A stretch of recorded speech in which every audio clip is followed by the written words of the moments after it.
Ang bawat punong pari ay pinili mula sa mga tao upang maglingkod sa Diyos para sa kanila.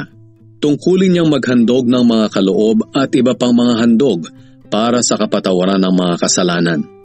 At dahil tao rin siyang tulad natin na may mga kahinaan, mahinahon siyang nakikitungo sa mga taong hindi nakakaalam na naliligaw sila ng landas.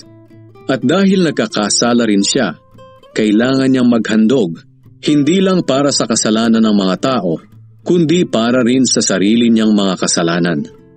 Hindi maaaring makamtan ni numan sa sarili niyang kagustuhan ang karangalan ng pagiging punong pari, sapagkat ang Diyos mismo ang humihirang sa kanya na maging punong pari, tulad ng pagkahirang kay Aaron.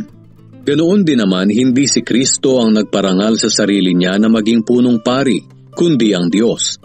Sapagkat sinabi sa kanya ng Diyos, "Ikaw ang anak ko, at ngayon ipapahayag ko na ako ang iyong ama."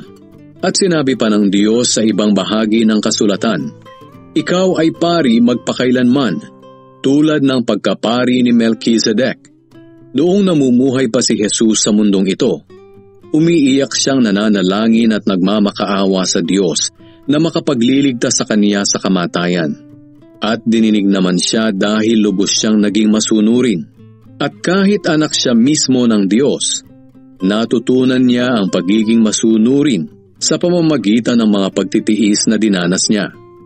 Naging ganap siya at pinagmulan ng walang hanggang kaligtasan ng lahat ng sumusunod sa kanya. Kaya itinalagas siya ng Diyos na maging punong pari, tulad ng pagkapari ni Melchizedek.